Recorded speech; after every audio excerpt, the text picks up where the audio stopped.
As we've been reporting, the president rallied supporters in North Carolina Monday ahead of a special election there. Voters in the state's 9th congressional district will head to the polls Tuesday.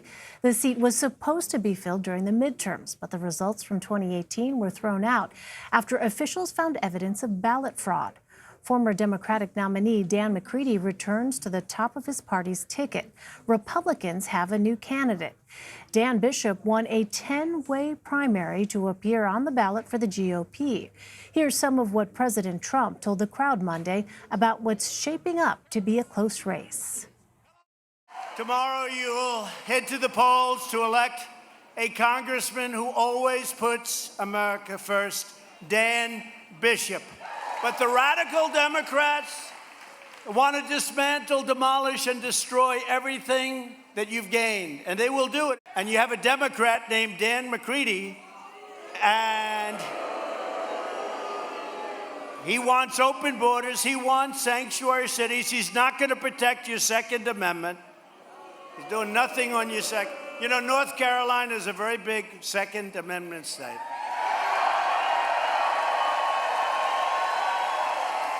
And Dan Bishop, Greg Murphy, these guys, they're going to protect your Second Amendment. In a tweet Monday before the rally, McCready made the case he can work in a bipartisan way, saying, quote, "No one should go to Washington as a Democrat first or a Republican first. They should go as Americans first." Nick Ochsner joins me now from the president's rally in Fayetteville, North Carolina. He's the chief investigative reporter for our CBS affiliate in Charlotte, WBTV. Nick, thanks so much for joining us. You're there at the president's rally. Give us a sense of what the mood was like there on the ground. Yeah, here on the ground, especially at the rally, people seem fired up. They seem hopeful. Elsewhere across the 9th District, though, Elaine, things seem very tense about what's going to happen tomorrow and who might pull out the victory. That's really not a question that anyone is sure of the answer to.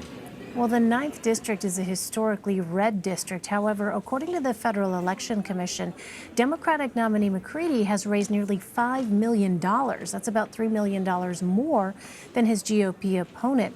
What's contributed to that? Well, a couple things. I talked to someone in the state yesterday who really said it feels like McCready is an incumbent. Of course, he's not, but he's been running for more than 2 years at this point. He has great name ID throughout the district, and he has a huge money advantage, like you just said, in part because of the national fundraising he's been able to do after the 2018 election fraud scandal and getting support from folks who really saw this as a flippable district. It is a very red district, and yet, again, the polls remain very tight. So Democrats see this as a potential pickup opportunity. McCready, a former Marine, a pretty moderate candidate, can strike maybe the future of what it takes for a Democrat to win in a Republican district. Well, President Trump won the district by 12 percentage points in 2016, but the state by only about 3.5 percentage points. Could this congressional election be considered a referendum on President Trump? Well, it certainly feels like the White House thinks so. I mean, Vice President Mike Pence was on the ground here in North Carolina today. Landon and Charlotte drove across the district. The southern part of the state basically met up with Trump here in Fayetteville tonight. Trump was here. The White House has done a lot. Trump has tweeted about Dan Bishop for a number of times in the last couple of weeks, all in support of Dan Bishop. And he said tonight this is the start of taking back the House in 2020. So certainly the mood here on the ground is that the White House is putting a lot of time and attention and effort into this race. Well, we heard the president focus on the Second Amendment there. What are going to be the motivating issues in this congressional race to actually get voters to the polls?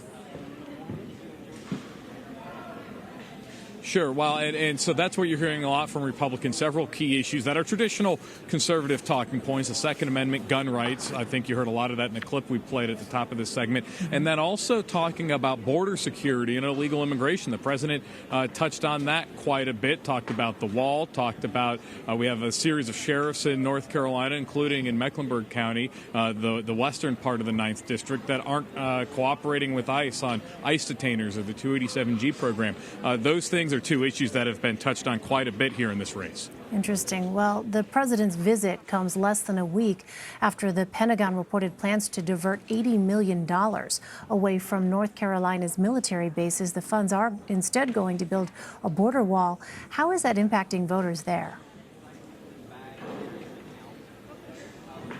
It doesn't seem to really have had much of an impact on the 9th Congressional District. Where I think you will see an impact is in next year's 2020 Senate race, where incumbent Tom Tillis, who's endangered in a primary, he actually got booed here tonight when he took the stage, and has a Democrat challenger that has the backing of the DSCC. I think that will come into play. Much more Democrats are already using it to hit Tom Tillis, who famously flip-flopped, said he wouldn't vote for the border wall, then did. But it's not much of an issue here in the 9th Congressional District special election.